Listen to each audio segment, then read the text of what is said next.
Vous êtes incroyable ce soir, c'est le début de l'année. Voilà. Et donc je vais commencer le début de l'année par vous souhaiter une excellente nouvelle année. Je vous souhaite plein de bonheur, à la fois professionnel, beaucoup de réussite, mais aussi personnel. Voilà, sachez profiter de vos familles dans cette nouvelle année 2026. Voilà, je vous souhaite le meilleur pour vous. Et je suis très content d'accueillir ce soir Philippe Charlier et le docteur Deschelette pour ces cycles de conférences. Et je salue quelques habitués qui sont là, qui sont aussi, je crois, qui participent aussi aux ECOS. Hein, c'est à nos patients standardisés.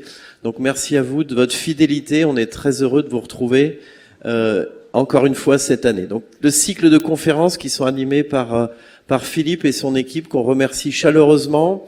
Vous allez voir ce soir là encore une très belle conférence. Moi, je suis arrivé avec quelques idées préconçues. Je me suis dit qu'on allait nous parler de la sémiologie. Alors, les étudiants en médecine, vous savez ce que c'est que la sémiologie, mais les gens qui sont pas en médecine ne savent peut-être pas. La sémiologie, c'est l'analyse des signes cliniques, des symptômes.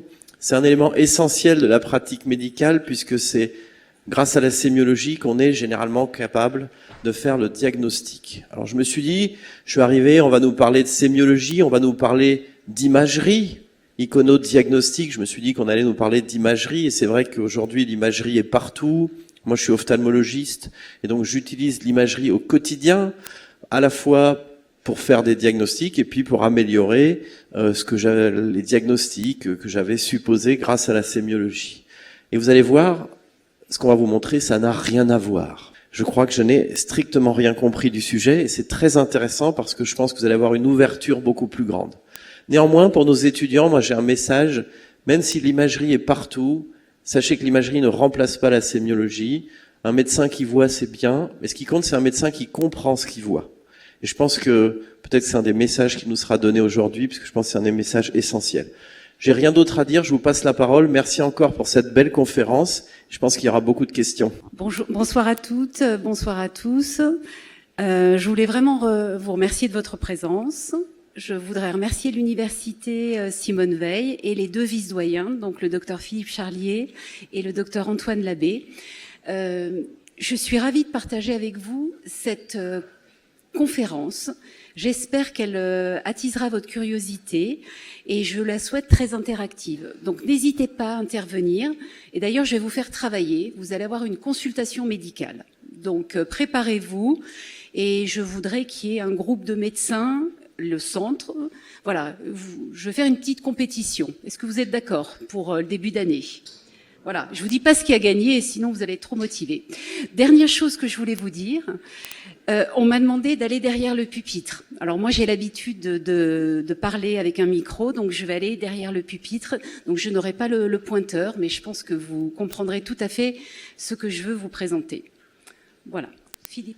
Juste un mot pour vous dire qui est Corinne Deschelette, et un être vraiment exceptionnel, qui est pharmacien de formation, pharmacienne spécialisée en dermatologie, et elle a une curiosité insatiable. Hormis un amour démesuré pour le Japon, comme vous allez peut-être aussi le découvrir, elle s'intéresse beaucoup à l'iconodiagnostic, c'est-à-dire le fait de faire un diagnostic sur des, non pas restes humains, non pas des patients vivants comme vous, ou les futurs morts, mais sur des restes qui sont des peintures, des sculptures, des masques mortuaires, des gravures, n'importe quoi qui représente l'être humain. Et dans cette conférence, Corinne va vous montrer que non seulement les peintures, les sculptures sont des patients comme les autres, mais également que votre regard, principalement pour les étudiants en santé qui sont dans cet amphithéâtre, votre regard porté sur ces œuvres d'art, même une nature morte flamande du XVIIe siècle avec juste des fleurs et des mouches, eh bien, vous pouvez, en passant 2 heures, 3 heures, 4 heures devant, développer votre acuité à mettre en évidence des lésions cliniques, des lésions physiques qu'ensuite vous verrez sur des patients. Et d'ailleurs, avec un enseignement de médecine générale ici présent dans la salle, qui est en train de taper sur son téléphone portable, eh bien, nous avons prévu bientôt d'emmener certains de vous au musée d'Orsay et au musée du Louvre. Et là, les élèves vont passer littéralement 3 heures devant un corot, devant une peinture flamande, devant une peinture de Paolo Uccello qui s'appelle, voilà, peu importe son nom, je vous passe les détails, mais il y aura un vrai examen quasiment clinique et médicale autour de ces peintures. Et ensuite, on appréciera l'augmentation de la sémiologie et de la capacité à faire des diagnostics. Le pupitre est à toi, la scène est à toi. On t'écoute, Corinne. N'hésite pas à parler près des micros, mais sans les coller, sinon ça fait pop-pop. Oui. Merci. Merci Philippe. Alors juste, il me semblait intéressant que je vous présente mon parcours. Vous êtes étudiant, j'aurais aimé peut-être avoir ce type de conférence il y a quelques années avant. Donc je ne suis pas médecin, mais je suis docteur en pharmacie. Je suis de la faculté de Lyon. J'ai été interne en pharmacie au service des grands brûlés de l'hôpital Édouard Herriot. Et c'est là que, plus près, et c'est là que j'ai découvert la peau dans ce service. Et de ce fait, j'ai décidé de faire un doctorat en biologie cutanée et je suis donc maintenant pharmacien spécialisé en biologie cutanée. Et la peau, comme vous le savez, c'est un organe, je dirais, particulier. Je ne sais pas si je suis objective, mais je trouve que la peau, elle est au carrefour de nombreuses disciplines, que ce soit la physiologie, la psychologie, peau et cerveau, il y a quelque chose d'embryologique qui est là depuis le début de la vie. La peau est hautement culturelle également et c'est un organe social. Tout ça pour vous dire que je n'ai cesse depuis plus de 30 ans d'étudier la peau dans toutes ses dimensions et qu'après les sciences exactes, je me suis lancée dans les sciences humaines autour de la peau. Pour cela, j'ai été au contact de sociétés savantes qui m'ont fait grandir. Donc ça, c'est un message que je donne aux étudiants. Investissez-vous dans des sociétés savantes. Je suis membre et aujourd'hui secrétaire de la Société française des sciences humaines sur la peau. Je suis également membre et très honorée, et ça sera le cadre de la présentation d'aujourd'hui, vice-présidente de la Société d'Iconodiagnostic, créée et présidée par Philippe Charlier. Et j'ai décidé d'approfondir ma formation parce que c'est en étudiant et en croisant les disciplines que vous avez des choses vraiment passionnantes à l'interface. Donc j'ai une licence de philosophie. Philosophie et peau, pour moi, c'était évident. Et je termine ma licence d'histoire de l'art et vous allez voir, je vais mettre en application quelques enseignements. Je termine pour vous dire que tout ça a fait que j'ai voulu écrire sur la peau. Je suis auteur de 8 livres sur la peau. Et comme l'a dit Philippe, le Japon et la peau, ce sont mes 2 passions. Elles se sont rencontrées. Et j'ai créé l'art médical Porigami. Et je fais des créations artistiques au service des dermatologues et des patients pour faire de l'éducation médicale, lutter contre la stigmatisation de maladies de peau. Donc voilà comment un parcours purement académique peut vous mener plus tard à des parcours plus atypiques. Et je vous invite à suivre vos envies, vos passions et ne jamais, je ne dirais pas déconsidérer les sciences humaines. On a trop tendance à faire d'un côté les sciences exactes, d'un côté les sciences humaines. Et donc aujourd'hui, j'ai fondé ma propre société qui s'appelle La Peau Autrement. Et je pense que le autrement, vous le comprenez par sciences humaines et sciences exactes. Alors, comme je vous le disais, cette présentation, je la donne sous l'égide de la Société d'Iconodiagnostic internationale qui s'appelle EASY, en acronyme. Et cette société est créée, a été fondée pour diffuser la discipline de l'iconodiagnostic. C'est assez peu connu. Vous allez voir en quoi ça consiste très concrètement. Et donc, cette société a pour mission donc, de contribuer au rayonnement de cette discipline, notamment dans cette conférence, et de promouvoir de façon internationale des connexions. Et je vous invite, si cette discipline vous plaît, à la fin de la conférence, à devenir membre. Vous allez voir en quoi ça consiste. Et puisque Antoine Labbé vous a fait un teasing sur l'art, vous allez voir, l'iconodiagnostic, c'est vraiment à la croisée du monde médical et du monde muséal et de l'art. Et toute ma conférence va avoir ces 2 trépieds. On a un pied dans la médecine, un pied dans l'art. Et je crois que chacune des disciplines apporte à l'autre. Alors, est-ce que vous êtes prêts pour la conférence ? Bon, alors, iconodiagnostic, réinventer l'enseignement de la sémiologie en santé. Alors, même si vous êtes tous au fait de ce qu'est la sémiologie, j'ai voulu faire un petit rappel. Bien sûr, je commence toujours mes conférences en reparlant de l'étymologie. N'oubliez pas l'étymologie, elle nous apporte beaucoup tous les jours. Je crois que se replonger, quel que soit votre sujet dans l'étymologie, est toujours très riche. Donc, sémiologie, ça vient du grec sémion, le signe, et logos, comme vous le savez, c'est l'étude. Donc, la sémiologie, c'est l'étude du signe. Mais quand on parle de sémiologie médicale, c'est une sémiologie beaucoup plus particulière qui tourne autour des signes autour de la maladie. Et il y a des signes objectifs, mais il y a aussi des manifestations subjectives. La sémiologie médicale regroupe principalement la dimension objective de ces signes. On dit même d'ailleurs dans les pays anglophones que c'est le diagnostic au pied du patient. Donc voilà, au chevet du patient. Et donc, cette sémiologie médicale, on peut la distinguer, il y a deux types de sémiologie médicale, deux niveaux. La sémiologie générale, donc évidemment c'est tous les signes communs à toutes les pathologies, on commence par la fièvre, l'asthénie, mais il y a des sémiologies d'organes ou des sémiologies de spécialité. Donc si je vous prends l'exemple de la dermatologie, eh bien ce sont tous les types de lésions. Si on prend l'exemple de la cardiologie, les dyspnées, les douleurs thoraciques.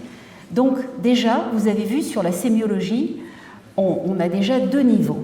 Et j'aimerais bien vous rajouter un niveau non officiel, la sémiologie artistique, que nous allons voir juste après. Une autre façon de vous présenter la sémiologie dermatologique, parce que j'ai choisi de prendre l'exemple de la discipline médicale de la dermatologie.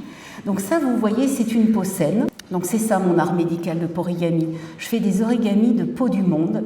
Donc vous voyez, ça c'est un épiderme reconstruit de toutes les peaux saines. Et regardez la même œuvre avec les peaux malades.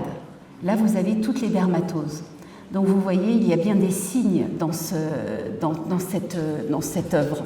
Ce sont les signes sémiologiques, toutes les lésions primaires et secondaires de la dermatologie. Une autre façon de vous présenter, beaucoup plus classique, la sémiologie dermatologique, vous avez ici toutes les lésions primaires que vous devez connaître quand vous êtes dermatologue. C'est de là de part tout diagnostic. Vous pouvez les faire de façon artistique. Voici un artiste qui a dessiné à la sanguine tous les signes sémiologiques. Donc vous voyez que le regard ici de l'artiste est diagnostique.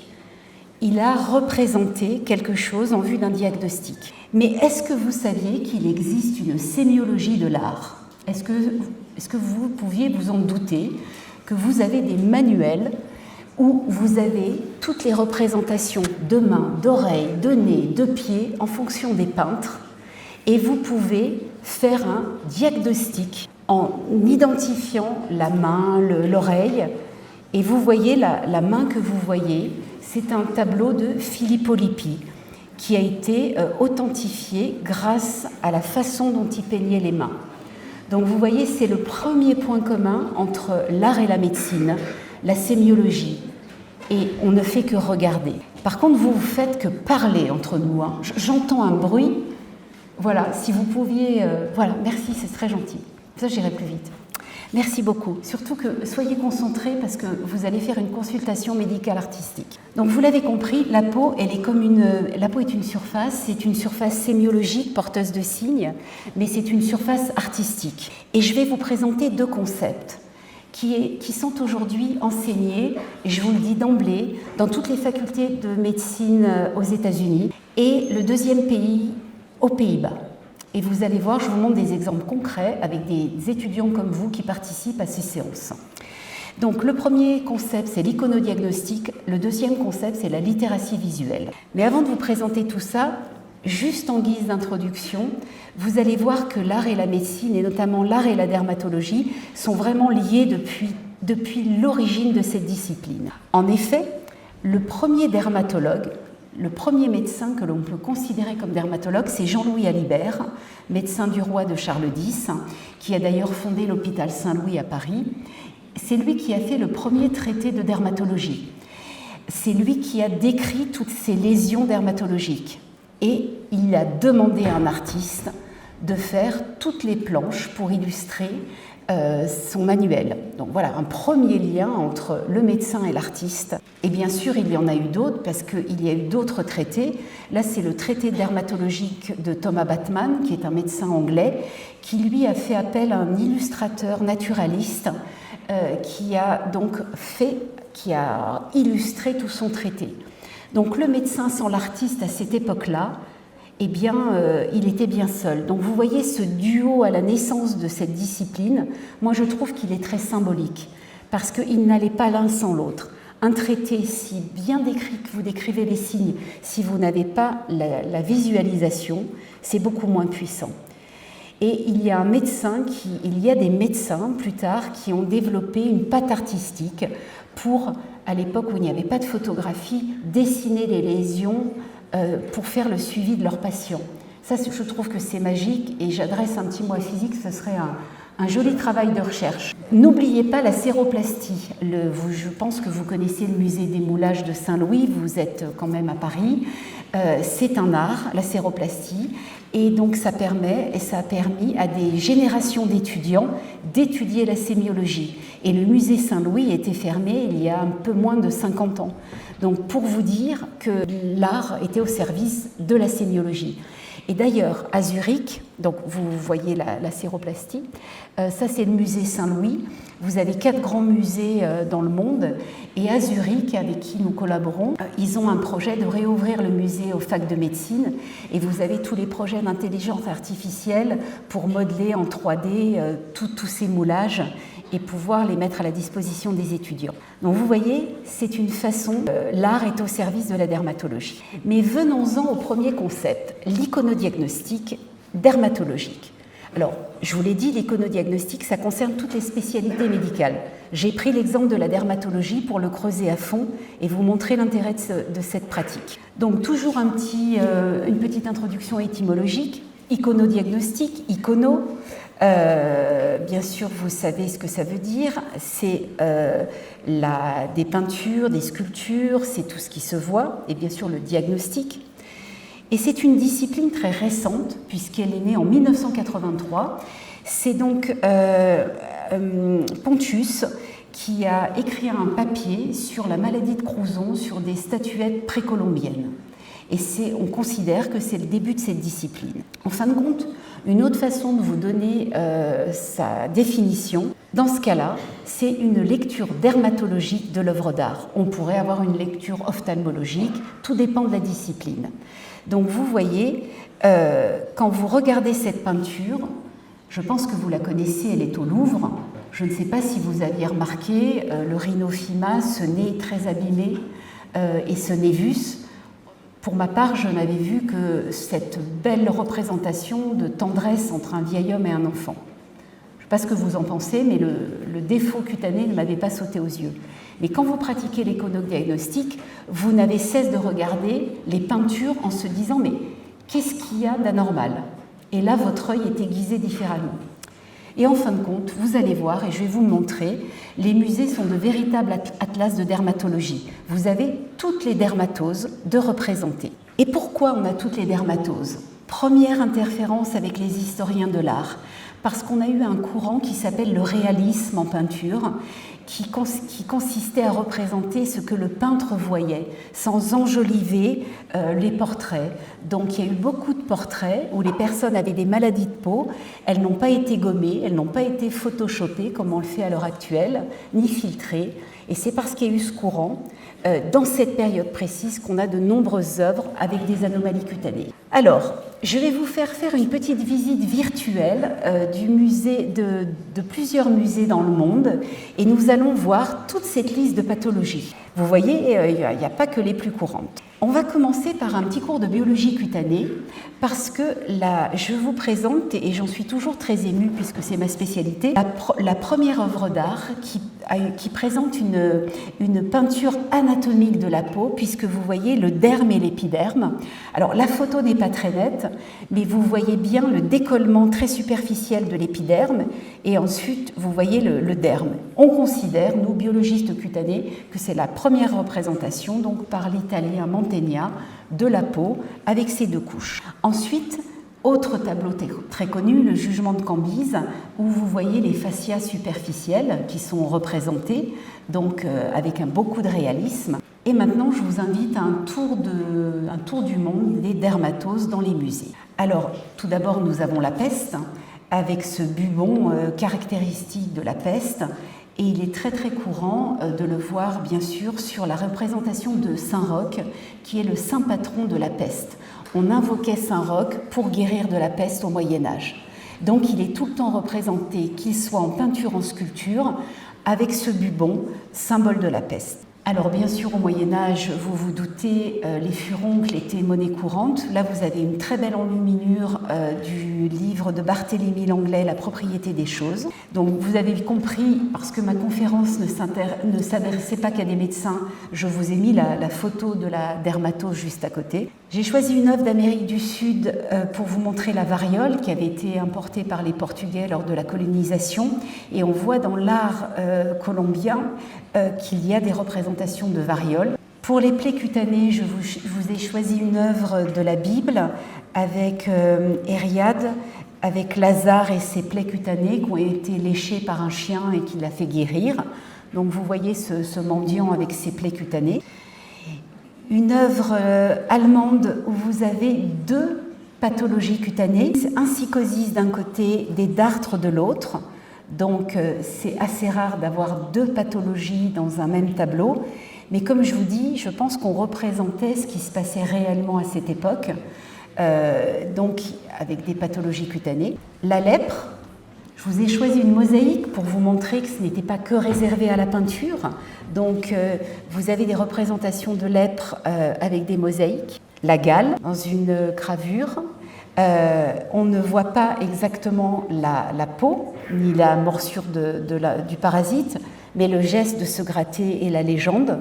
Donc la gale au niveau des bataillons de soldats. Et là, eh bien, la gravure du Louvre, Le vieil homme et l'enfant de Ghirlandaio.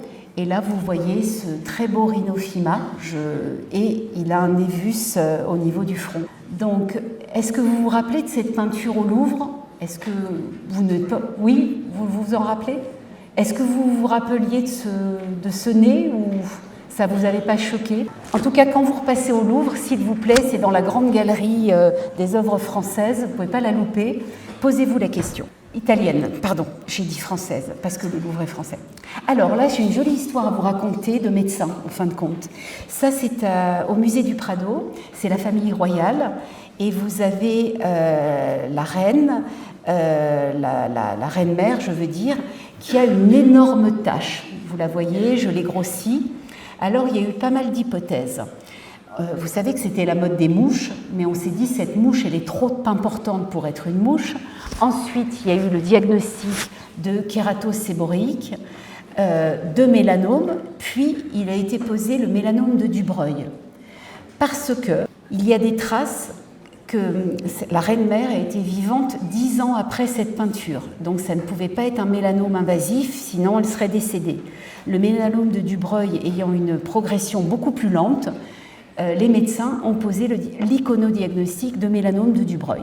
Donc si vous avez d'autres interprétations, ça aussi, je vous le dis dès maintenant, ce n'est pas une science qui est figée, l'iconodiagnostic. Les cas sont rediscutés, rechallengés.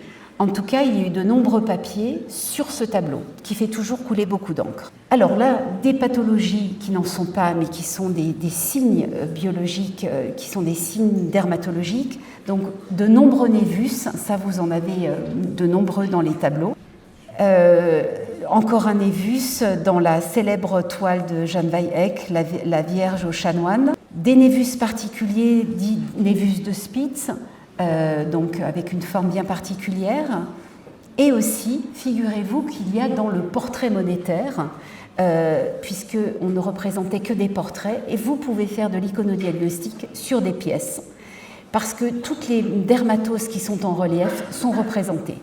Et donc vous avez de nombreuses... Vous pouvez faire vraiment un iconodiagnostic spécifique si vous voulez vous spécialiser sur ce type d'œuvre d'art. Je continue mon tour de piste de dermatologie artistique. Kératose séboréique sur cette œuvre de Nicolas Maes. Là, ce n'est pas un mélanome, c'est bien boréique. Et après, un cas qui a fait couler beaucoup d'encre, et notamment Philippe Charlier qui a travaillé dessus, c'est la célèbre dermatose de Marat. Donc on est passé de la dermatite atopique à l'eczéma, à la dermatite séboréique. On s'orienterait sur ce diagnostic puisque des prélèvements dans la baignoire ont confirmé fait par Philippe et son équipe, ont confirmé les bactéries et les pathogènes responsables. Et donc, vous voyez, l'iconodiagnostic a été fait avec les technologies génomiques. Donc, une œuvre d'art ne cesse jamais de parler. Et c'est ça qui est intéressant dans l'iconodiagnostic. Alors, on a bientôt fini, hein, parce que vous allez bientôt travailler. Concentrez-vous. Alors là, c'est la dermatite atopique du Pérugin. C'est très fort parce qu'il a fait plusieurs autoportraits de lui-même. Et les rougeurs ont toujours été placées donc sur les joues. Vous voyez de nombreux tableaux parce que c'était des codes artistiques d'avoir les joues un peu rosées. Mais là, il n'y a aucune ambiguïté. Il en a toujours au niveau du front. Donc le diagnostic de dermatite atopique a été posé pour le Pérugin. Enfin, avant de vous faire travailler, à la National Gallery à Londres, vous avez William Hogarth qui a fait une série de 5 tableaux, le mariage à la mode. Et là, c'est incroyable, vous avez 2 dermatoses dans cette série. Vous avez tout d'abord un névus mélanocytaire. Donc, l'histoire de cette série, c'est une peinture morale. Le mariage à la mode, c'est-à-dire on se marie, mais on va quand même voir des filles de joie qui ramènent la syphilis dans les foyers. Donc, vous avez le marquis avec, vous voyez, un grand mélanome sur le cou. Et en bas, vous avez sa femme et son enfant. Et je ne sais pas si vous voyez, mais quand vous approchez des tableaux, l'enfant, il a la même marque congénitale que son père. Donc, névus mélanocytaire.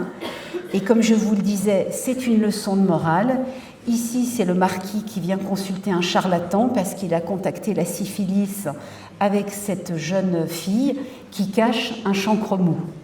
Donc, double leçon de morale et de dermatologie dans cette série.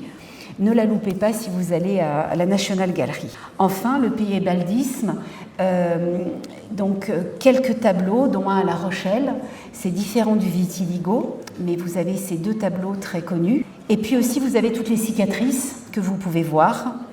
Et ça, pareil, c'est un peintre qui s'est auto-représenté. Il a eu cette cicatrice vers les 45 ans. Il a choisi de la laisser, il ne l'a pas gommée dans son autoportrait. J'ai bientôt terminé ce tour de piste. Ça, c'est l'affiche de notre conférence où vous voyez Betsabé avec un abcès au sein. On pense qu'elle avait un cancer du sein parce que c'est vraiment une façon de...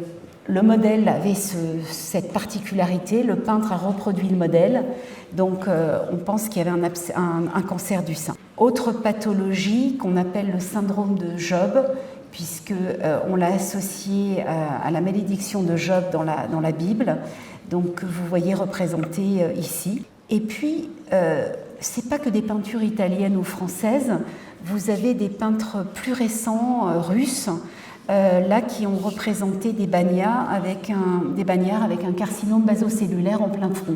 Et ça, on ne l'a jamais retrouvé, ce type de dermatose, enfin de carcinome dans la peinture italienne. Donc, tout ça pour vous dire que les musées regorgent d'œuvres d'art, ça vous le savez, mais regorgent de dermatose.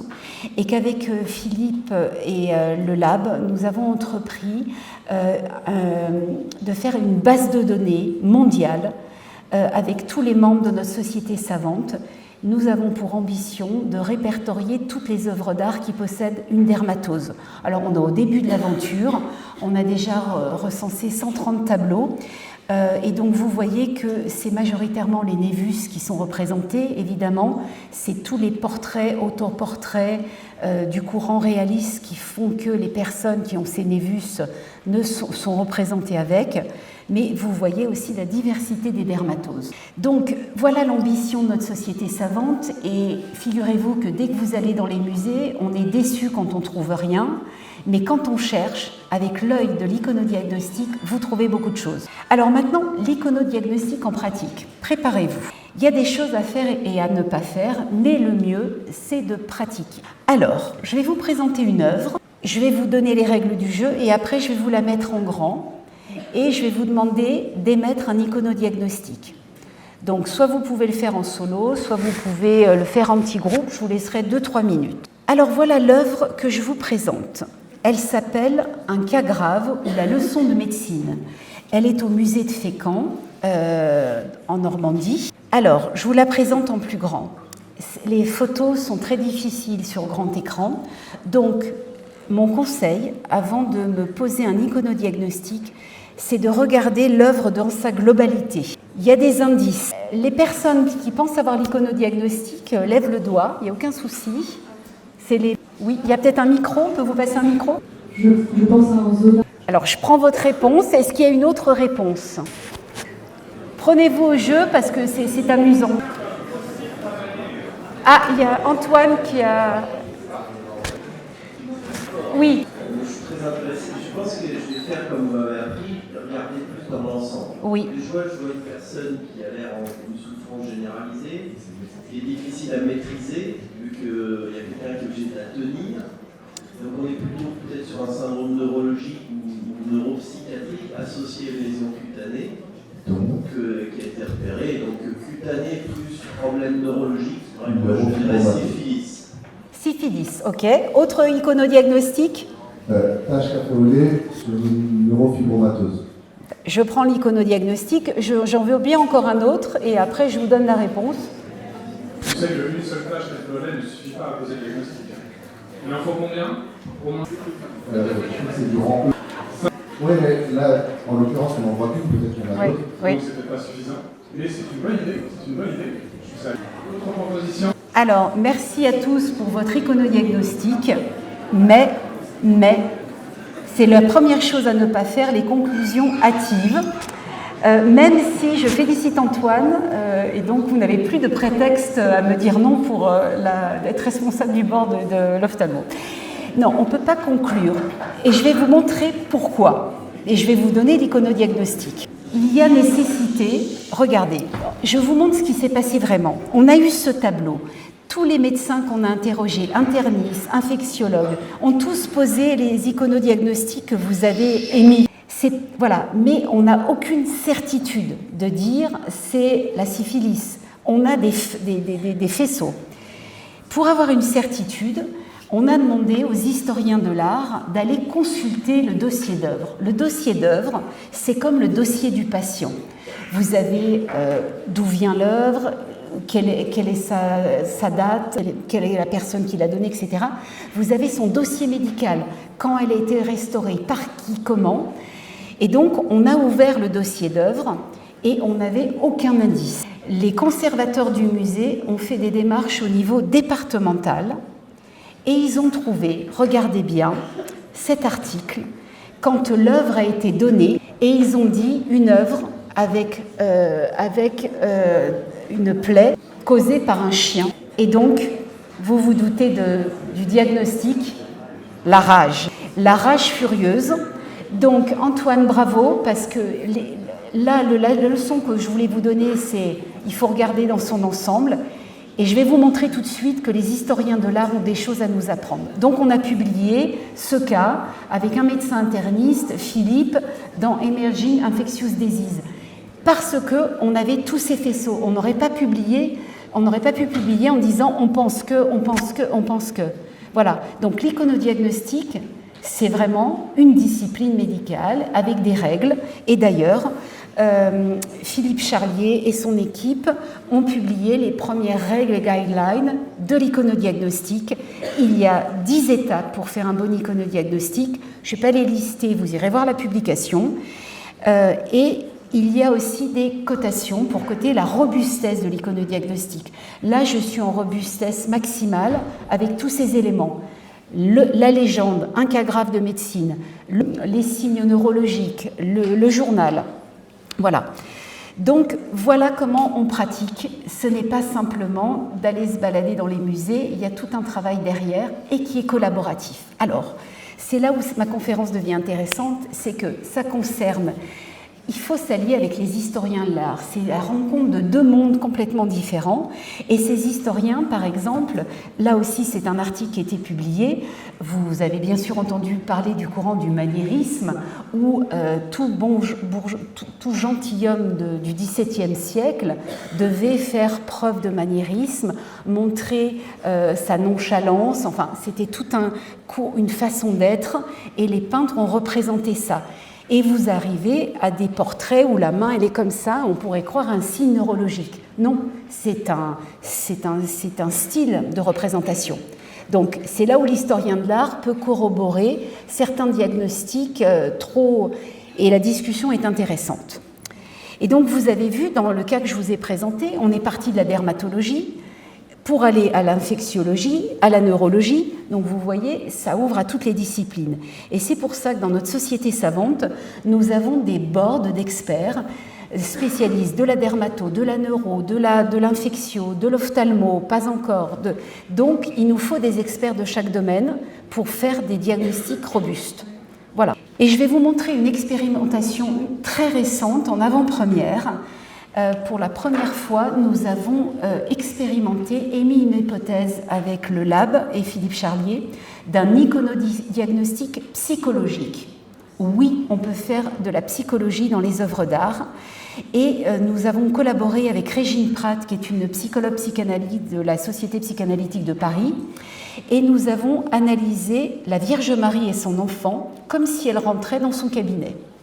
Je vous montre ce que ça donne. Donc on a fait rentrer des Vierges Marie et de l'enfant Jésus de tous les courants stylistiques, donc de l'art byzantin en passant par la Renaissance, du Quattrocento, jusqu'au maniérisme justement. Et on a fait tout un travail d'iconodiagnostic psychologique. Elle a analysé la façon dont l'enfant Jésus était porté, les gestes du toucher, le regard, l'interaction mère-enfant. Et nous avons fait comme si c'était un patient. Donc là, je vous montre un résumé de notre analyse. Et nous avons coté de 0 à 5 de la posture la plus tendre et du regard le plus tendre, le plus touchant. Et donc, vous voyez, l'icône byzantine a obtenu 2 sur 10. C'est pas parce qu'à cette époque, on considérait que la Vierge Marie n'était pas maternelle, c'est qu'il y avait des codes picturaux où il fallait que les icônes soient représentées toujours de cette façon.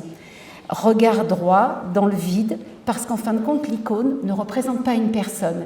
C'est une image performative pour que le fidèle puisse rentrer en contact avec l'au-delà. Donc vous voyez, là c'est caricatural, mais je trouve que cet exemple vous montre non, que l'art et la médecine et la psychologie peuvent se rencontrer. Et l'œuvre, j'en viens tout de suite à la conclusion de notre article, l'œuvre qui a remporté 9 sur 10 dans notre cotation, c'est une œuvre de Rubens, La Vierge à l'enfant, qui est au musée du Louvre, donc ne la loupez pas si vous allez refaire un petit tour. Et c'est une œuvre du courant baroque. Et le courant baroque, vous le savez, mais les historiens de l'art vous l'expliquent, c'est l'exubérance, c'est les émotions exacerbées, c'est la volupté des corps. Et là, on a une Vierge Marie très tendre qui enserre son enfant. Donc la psychologue a dit, c'est vraiment quelque chose, une tendresse affective. Et donc, nous avons soumis cet article et nous sommes en cours de revue. Donc, nous pouvons, avec l'art, exercer notre pratique médicale. Alors, je ne sais pas si vous avez des questions ou si on attend peut-être la fin de la conférence. À la fin de la conférence, me dit Philippe. Et là, je vais vous présenter vraiment quelque chose qui est nouveau. Vous me direz franchement si vous en avez entendu parler. C'est vraiment classique maintenant aux États-Unis. Moi, je l'ai découvert il y a 5 ans. C'est la littératie visuelle en dermatologie.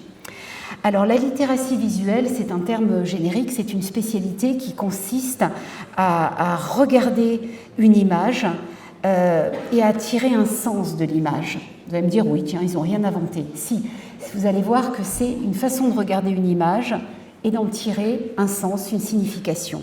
Donc, c'était inventé par un Américain, John Debb, en 1969.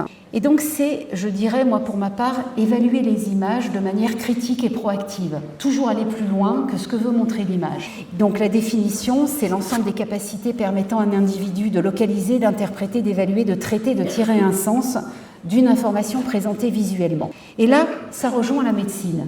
Parce que la médecine, c'est l'art de l'observation, notamment bien sûr en sémiologie. Et je rends hommage à William Osler, qui est le premier médecin, qui est un médecin considéré comme le pionnier de la médecine moderne, qui n'avait cesse de dire à ses étudiants « regardez d'abord et ensuite raisonnez ». Et il insistait sur l'importance de l'observation. Et donc, l'art va être au service de la dermatologie parce que la dermatologie est une spécialité éminemment visuelle, à tel point qu'aujourd'hui, à l'Académie européenne de dermatologie, qui est donc l'académie qui organise tous ces congrès de dermatologie, vous avez des cours de littératie visuelle, où vous obtenez des crédits d'enseignement, des crédits de formation. Alors, j'aurais tendance à vous dire, puisque l'EADV, cette académie, dispense ces cours, c'est que c'est une marque de sérieux. Ils ne s'amuseraient pas à aller dispenser des cours comme ça. Donc, j'ai eu la chance d'assister au deuxième cours de l'EADV. Alors oui, je n'étais pas dermatologue, mais avec mon background sur la peau, j'ai participé à ce cours. Je vais vous faire part de mon expérience. Vous allez me dire ce que vous en pensez. Donc on était 15 dermatos à Londres, à la Galerie Courtauld. Ce qui est dommage, c'est que l'année d'avant, c'était à la National Gallery. Mais bon, la galerie était très bien. Nous avons été enfermés 2 jours dans cette galerie avec des historiens de l'art qui, eux, je vous le rappelle, on leur enseigne une culture visuelle. Ils n'ont pas la même vision que nous. Et ils nous ont fait observer des tableaux d'une manière. Voilà. Donc, ils nous ont amenés dans un cabinet d'aquarelle, qui est une zone privée de la Galerie Courtauld. On était les 15 dermatologues devant cette aquarelle. Qu'est-ce que vous voyez, chers étudiants et chères étudiantes? Qu'est-ce que vous voyez dans cette aquarelle? Qui aura envie de me dire ce qu'il voit? Parce qu'il n'y a pas de piège. Une montagne, merci. Voilà, des nuages. C'est en gris, c'est en blanc, vous êtes d'accord avec moi? Donc bon, on s'est dit avec les médecins, bon, c'est sympa le cours, mais enfin, qu'est-ce qu'on va en tirer? Eh bien, écoutez, cette aquarelle, pour moi, c'était la révélation. Alors, j'espère que vous le verrez sur l'écran. Ils nous ont appris à voir les différents types de blancs. Regardez, pardon, ah, ça passe pas. Pourquoi ça passe pas? J'ai pas mon animation. Attendez, excusez-moi. Alors là, je vous ai fait un teasing et j'ai mon animation qui marche pas. C'est la meilleure. Alors, je vous la décris. Est-ce que vous voyez le blanc sur le flanc de la montagne? C'est un blanc qui est peint à la gouache, d'accord? Sur une aquarelle, il y a un petit peu de gouache. Donc c'est très blanc, très opaque. Il y a une zone de l'autre côté de la montagne, dans le creux où c'est vide, qui n'est pas peinte. C'est le papier d'aquarelle qui n'est pas peint. Et là, vous avez un blanc très éclatant, d'accord? Et au milieu de la montagne, dans la vallée, vous avez un blanc par effacement. Le peintre a mis de la peinture, enfin de l'aquarelle, et il a effacé avec un chiffon. Je suis désolée parce que je vous mettais ça, et quand vous regardez, l'aquarelle, elle prend différentes épaisseurs, différents types de blancs. Et quand je regarde une aquarelle, je la vois vraiment différemment. Désolée pour le teasing, mais l'animation y était. Je vais vous montrer d'autres choses. Mais regardez les aquarelles et essayez de voir où se situe la peinture. Donc, mais non, elle est là, mon observation, j'ai rien dit. La voilà, regardez. Non, ce que je voulais vous dire, je reprends. Ils nous ont donné une loupe. Et la loupe, c'est comme le dermatoscope du dermatologue. Et quand on a regardé à la loupe, c'est un autre monde qui a été révélé. C'est assez magique. Et donc là, on était tous avec nos loupes. C'est là qu'on a commencé à voir, mais on n'avait pas vu. Alors regardez, je reviens à mes 3 signes. Le blanc, voilà, la gouache opaque, appliquée en aplat. Le blanc par effacement, effacé avec un chiffon. Et le blanc par réserve, ce qui s'appelle qu'on n'avait pas peint. Mais quand vous l'avez devant vous, croyez-moi, vous ne la voyez plus pareille. Et on était 15 dermatos, personne n'avait vu ça. Et on a eu l'œil éduqué à voir ça. Et maintenant, je ne vois que ça. Alors, ce que je voulais vous dire, vous l'avez compris, c'est que les historiens de l'art, ils ont un œil entraîné à des choses que nous ne savons pas. Par exemple, quand ils regardent un tableau, ils sont entraînés à reconnaître la touche du peintre. Est-ce qu'elle est fougueuse, fragmentée, lisse? Nous, on voit un tableau, on voit une composition, on voit une Vierge à l'enfant, mais on ne voit pas une touche. Eux, tout de suite, ils voient la manière dont ça a été peint. C'est instinctif. Donc, quel est le bénéfice pour les dermatologues et les médecins? Eh bien, l'art peut vous aider à améliorer votre acuité visuelle en utilisant les techniques des historiens de l'art. Ensuite, deuxième bénéfice, grâce à l'art, vous pouvez développer l'ekphrasis. L'ekphrasis, c'est la manière de décrire jusqu'au bout quelque chose. La façon de vous illustrer l'ekphrasis, c'est le fameux bouclier d'Achille que vous avez qui a été décrit par Homère. C'est un bouclier qui n'a jamais existé. Il le décrit pendant des pages et des pages, et quand vous lisez Homère, vous avez l'impression de voir l'objet. Et l'ekphrasis, c'est la façon dont on décrit un tableau sans fin. Vous savez, ces conservateurs qui vous décrivent une œuvre pendant des heures, je vous mets au défi de faire la même chose. C'est très difficile. Et pourquoi c'est utile pour le médecin? Vous savez que vous devez commenter vos cas cliniques. Vous êtes avec votre microphone, j'ai mal à la patiente, etc.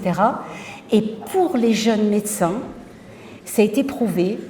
Je ne dis pas qu'ils sont timides, hein, je vous dis qu'ils ont été virtuellement formés, ils sont moins à l'aise à l'oral.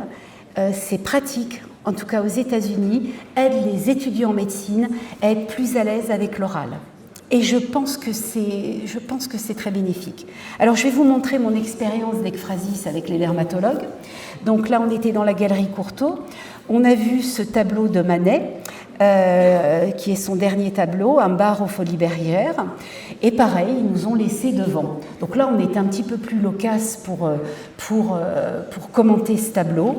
Mais on n'avait absolument rien vu. Je vous montre ce qu'ils nous ont appris à voir. Donc on s'est tous focalisés sur la serveuse au premier plan qui avait l'air triste, mais on n'avait pas vu le reflet de la serveuse dans le miroir.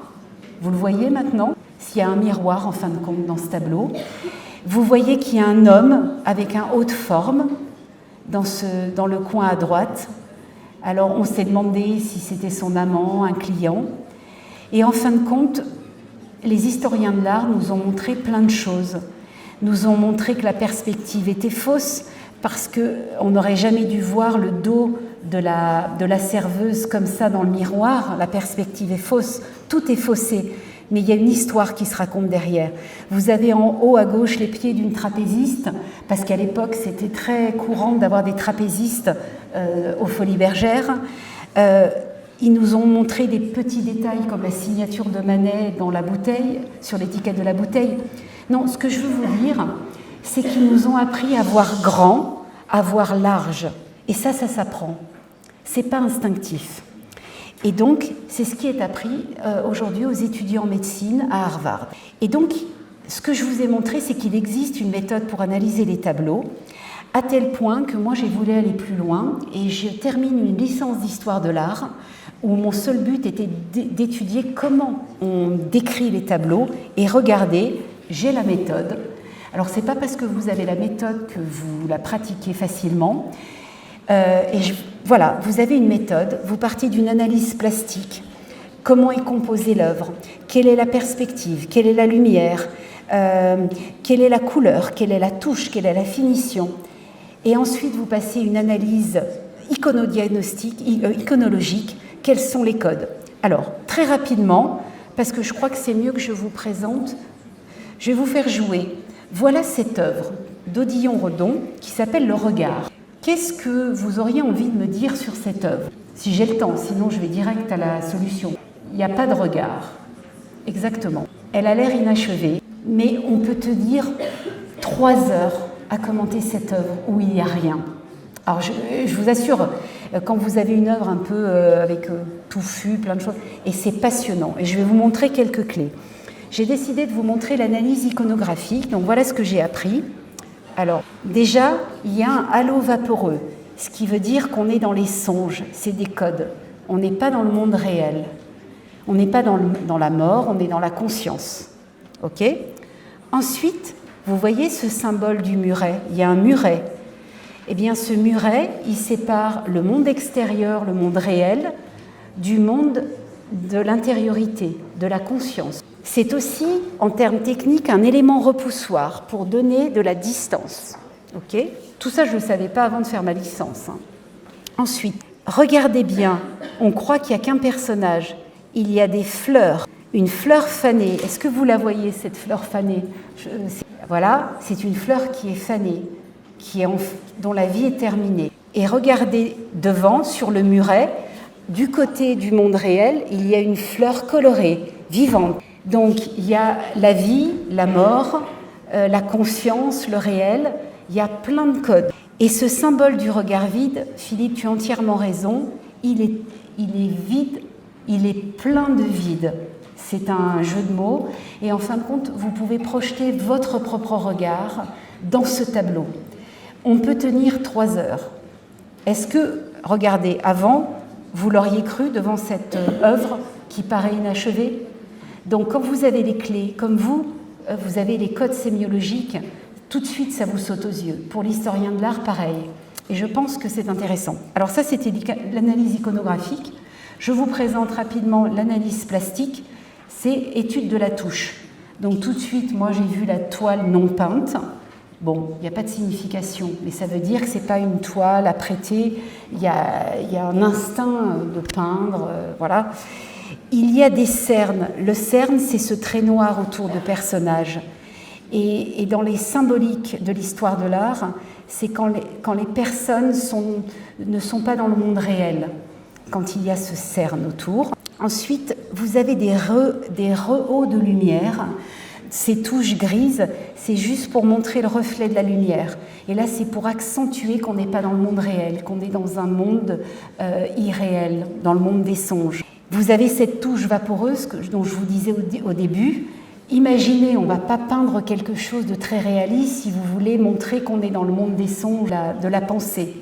Donc vous voyez ça. Ce sont des codes picturaux, ça va au-delà des styles, mais une fois que vous les avez un petit peu acquis, l'œuvre prend tout un autre sens. Et touche épaisse, donc là quand vous approchez, le peintre a fait mettre une touche épaisse, et ça aussi, ça fait partie des émotions qu'il a voulu transmettre dans son œuvre. C'est pas fini, donc vous avez la méthode des historiens de l'art, et vous avez une autre méthode que les étudiants en médecine de Harvard utilisent, c'est le VTS, Visual Thinking Strategy.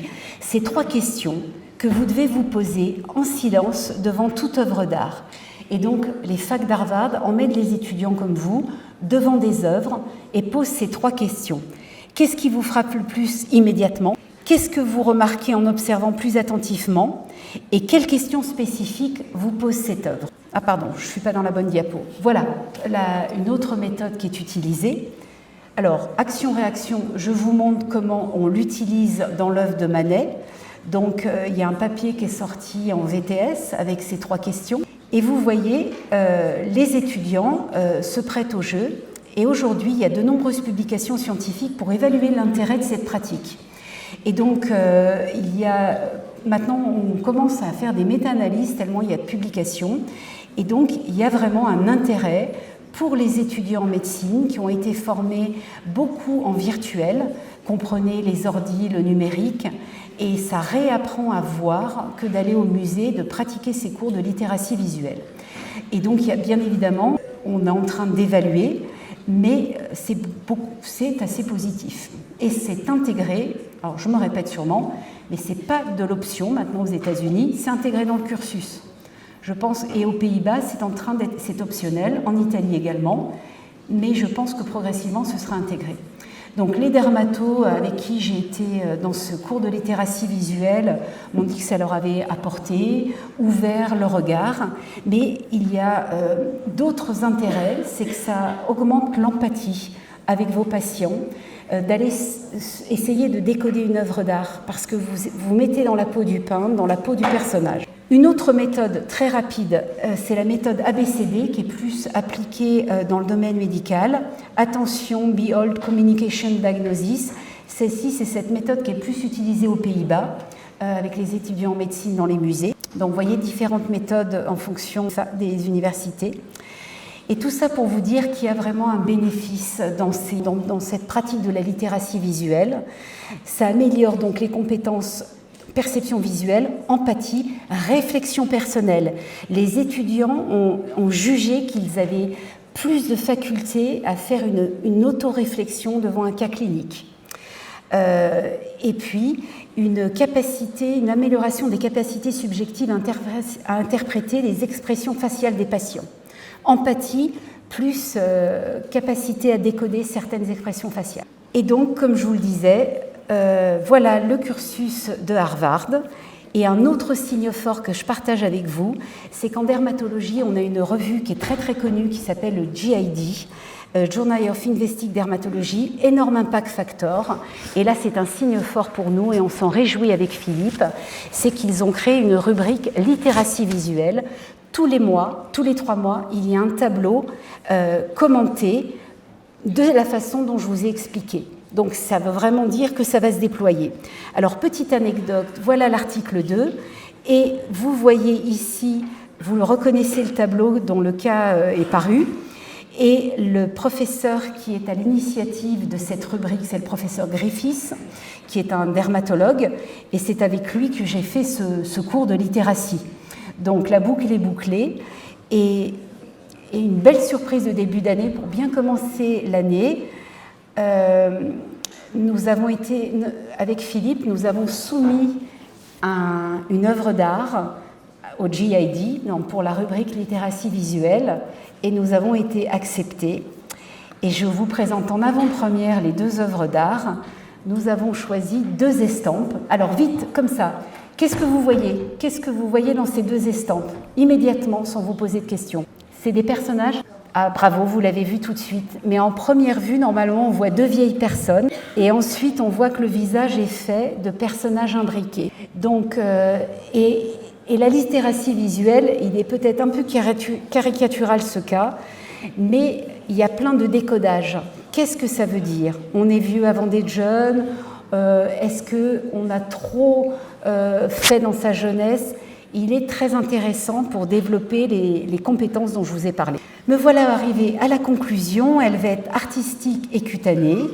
Donc la dermatologie artistique, c'est un champ très large qui regroupe aussi bien l'iconodiagnostic que la littératie visuelle, que la représentation artistique de dermatose. Et pour la petite anecdote, si l'art aide les dermatologues, nous pouvons, en tant que dermatologues, soigner la peau des tableaux, on peut soigner la peau picturale, et c'est fascinant parce que les historiens de l'art utilisent les mêmes techniques que les médecins, ils ont les mêmes systèmes d'imagerie, ils font des biopsies. Là, je vous présente la biopsie d'une peau picturale où vous avez, au lieu d'avoir l'épiderme, la couche de vernis, la couche de peinture, la couche d'après. C'est fascinant les parallèles que vous pouvez faire. Voici toutes les maladies de peau des tableaux, l'écaillage, le déhalinage, l'usure, le blanchiment, le jaunissement. Donc nos historiens de l'art sont un peu les médecins de la peau des tableaux. Et j'aimerais quand même terminer en vous disant, la peau n'est-elle pas une œuvre d'art en soi? Les dermatologues sont des artistes et ont bien souvent choisi cette spécialité parce qu'ils aimaient l'art. Donc ma conclusion, j'en aurai une dernière, c'est s'il vous plaît, revisitez les musées avec cet œil iconodiagnostique et vous allez redécouvrir un musée. Et je voulais aussi vous sensibiliser au fait que l'OMS, l'Organisation mondiale de la santé, dans un rapport, appelle les médecins à faire des ordonnances muséales et des prescriptions sociales, c'est-à-dire qu'on prescrit à ces patients d'aller au musée. Ça améliore la santé parce que les patients marchent dans le musée, exercice physique, ça leur change les idées. Donc moi je trouve que ce rapport de l'OMS avec ses ordonnances muséales aussi renforce le lien art et médecine. Donc deuxième raison d'aller faire votre footing au Louvre. Non seulement vous ferez de l'exercice physique, mais vous entraînerez votre œil pour votre future pratique. Merci beaucoup, j'ai dépassé mon temps. Merci beaucoup. Je vais juste te poser quelques questions et ensuite nous devrons libérer les lieux pour 19h30 et entre-temps on pourra ouvrir la parole pour la salle.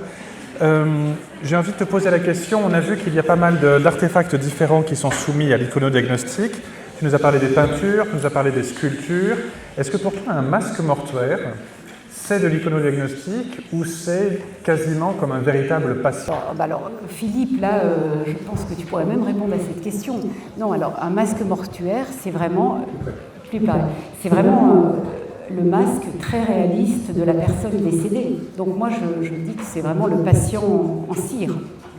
Et il n'est pas retravaillé après. Voilà, j'aimerais te retourner la question. Tu es spécialiste des masques mortuaires. Moi, j'ai le même sentiment. Alors, il y a des masques mortuaires qui sont authentiques, qui ont été pris directement sur le patient, mais ceux qui ont été retravaillés, comme ceux de Napoléon, par exemple, pour lesquels on a plusieurs générations de reprises, de remoulage, etc. Là, on tombe au fur et à mesure dans l'iconodiagnostic. Donc, tout dépend un peu presque de la génération du masque. Tu vois, on pourrait presque parler de réalisme du masque mortuaire comme on parle de réalisme en peinture. Et même la photographie. Est-ce qu'une photographie, c'est de l'iconodiagnostic?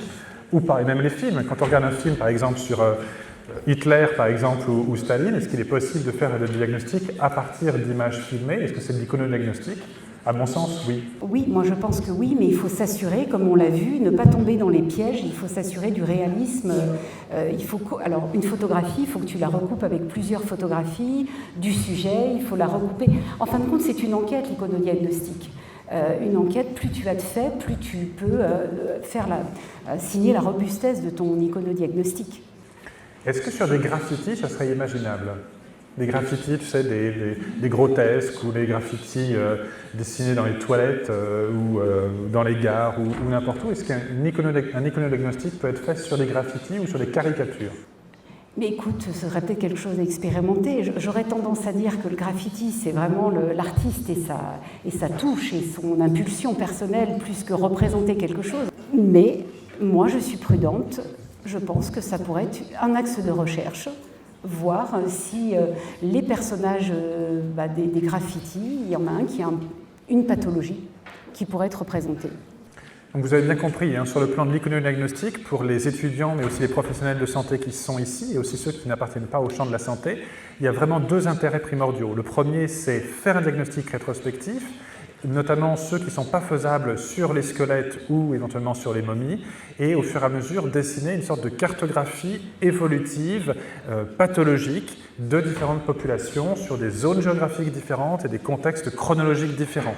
Donc vraiment une vision évolutive des maladies les unes avec les autres, notamment dermatologiques, mais pas que. On a vu aussi neurologique, on a vu également ophtalmo, on a vu également fonctionnel, etc. Et le deuxième intérêt de l'iconodiagnostic, c'est ce que tu appelles la littératie visuelle, c'est le fait d'apprendre, de développer une capacité à faire un diagnostic sur un support de la façon la plus patiente possible, la plus objective possible, avec le plus d'objectivité possible. Donc une sorte d'apprentissage qui ne se fait non pas sur un patient en 3 dimensions, mais sur une représentation en 2 dimensions d'un patient. Donc il y a vraiment un double intérêt. Et je rebondis sur ce que tu as dit, tu nous as cité Harvard, c'est très bien, Harvard fait de la littératie visuelle en montrant ses peintures et en emmenant les étudiants en santé dans les musées. Eh bien nous allons faire pareil à l'université de Versailles-Saint-Quentin en Yvelines. Déjà on fait pareil, il y a des étudiants en maïeutique par exemple, ou dans le cursus santé-médecine que j'emmène déjà au musée du Quai Branly, Jacques Chirac par exemple, pour faire ce type de diagnostic. Mais nous sommes en train de créer un musée à Saint-Cloud, dans l'ancien château royal de Saint-Cloud, et dans les collections de ce musée, qui sont un musée porté par l'université de Versailles-Saint-Quentin en Yvelines, et notamment l'UFR Simone Veil Santé, eh bien il y aura aussi des peintures flamandes, des peintures de marine, par exemple, des peintures qui n'ont rien à voir, a priori, avec la santé, avec la médecine ou avec l'anatomie, mais sur lesquelles on pourra développer tout cet apprentissage de la lecture du détail, faire littéralement ce qu'on appelle une iconotopsie, parce que tu nous parles d'iconodiagnostic, mais on fera une iconotopsie, une autopsie d'une peinture, d'une représentation, et vous verrez qu'il est possible de passer 3 heures devant une peinture sans s'emmerder une seule seconde. Et je rebondis sur ce que tu as dit dans le cours auquel j'ai assisté à la Galerie Courtauld. Donc il y avait aussi, je vous ai pas expliqué toutes les étapes de radiographie. On utilisait toutes les techniques modernes. Et ils sont arrivés à retrouver une œuvre. Ils peuvent voir comment le peintre a retouché, retouché son œuvre et comment à l'époque il réutilisait des toiles. Donc on peut voir le dessin d'en dessous. Donc je trouve vraiment qu'il y a vraiment des ponts entre ces deux disciplines. Quoi. Oui, de la même façon qu'on réutilisait un manuscrit pour réécrire dessus, qu'on appelle la palimpseste, et bien les peintures, en effet, quand on n'avait pas assez d'argent, le peintre repeignait sur une peinture plus ancienne, et l'outil radiographique, en l'occurrence, qui vient de la médecine. Qui vient de la médecine et qu'on utilise couramment, et d'ailleurs, au musée Anthropologie, Archéologie, Biologie, qui va ouvrir fin 2028, début 2029, nous aurons un laboratoire de recherche intégré avec notamment radiographie, scanner, etc. J'ai une dernière question à te poser avant d'ouvrir la question pour l'amphithéâtre, la question de l'intégrité scientifique. En fait, est-ce que tu pourrais nous confirmer et nous expliquer en argumentant que c'est la même intégrité scientifique, j'entends par là la même rigueur diagnostique, qui est utilisé pour une peinture, pour une sculpture et pour un patient vivant, peut-être en décrivant et en utilisant ces 10 critères successifs qu'on a mis en évidence. Oui, alors, je voulais aussi... je vais répondre en 2 temps. vous l'avez vu à travers l'exemple qu'on a fait, il ne faut pas de conclusion hâtive. On serait tenté de faire une conclusion hâtive. Donc on a vraiment ces 11 étapes qu'il faut passer. Donc regarder l'œuvre en vrai, se déplacer au musée, se faire accompagner d'un historien de l'art pour éviter les biais stylistiques, demander à des experts, croiser les analyses, trouver le contre, les diagnostics différentiels. Là, on aurait pu, tout ce que vous avez cité, ce sont des diagnostics différentiels. Donc, on a quand même les mêmes étapes, la même intégrité scientifique. Et jusqu'à côté, la robustesse de l'iconodiagnostic. Et vraiment, cette discipline, et c'est pour ça que la Société Savante, tu l'as fondée, ce n'est pas qu'un plaisir artistique, c'est une discipline scientifique. Et je crois qu'il faut le redire, qui est fortement plaisante, mais qui a des codes, des règles qu'il faut appliquer. Et on a de nombreuses œuvres où on ne peut pas conclure, pour l'instant, parce qu'on peut avoir quelque chose, comme une coupure de presse, ou un autre tableau, ou quelque chose dans un livre. Donc c'est une science qui n'est pas figée, qui peut évoluer. Et on peut retrouver aussi, alors je vais vous citer quelque chose que vous connaissez tous, c'est les autoportraits de Rembrandt. On peut avoir un suivi de la pathologie de la peau, en tout cas dans la dermatologie. Donc on peut trouver une œuvre d'art plus tard. Et dernière chose aussi, c'est qu'on connaît bien les œuvres d'art qui sont dans les collections permanentes, mais les musées regorgent de collections dans les réserves. Et c'est là qu'on est en train d'aller faire la chasse au tableau. Et l'œuvre sur laquelle vous vous êtes entraîné, le cas grave de médecine, il venait des réserves. Donc là, aujourd'hui, notre objectif, c'est d'aller dans les réserves de tous les grands musées et des plus petits, parce que je pense que là, on trouvera beaucoup de choses. Parce qu'il y a beaucoup de publications qui sont très mauvaises, qui ont déjà été faites et sur lesquelles il faut revenir avec des diagnostics par excès. Et donc, il faut vraiment avoir une intégrité importante et augmenter ce corpus, notamment dans les réserves, comme tu l'as dit. Parce que moi, j'ai une petite annonce. La première personne qui m'envoie un tableau avec un iconodiagnostic gagnera un livre que je remets à Philippe, un livre que j'ai écrit. Mais bon, c'est la petite incentive. Donc, les premiers qui envoient un tableau à Philippe avec une dermatose. D'accord ? J'ai fait ça quand j'ai mené une conf avec des médecins. J'en ai reçu beaucoup et ils sont tous inscrits à la société. Donc, Eh bien, écoutez, sur ce mot optimiste, je vous remercie beaucoup. On se retrouve dans quelques semaines pour une nouvelle conférence université. Et en attendant, fréquentez la fac et les musées. Merci beaucoup.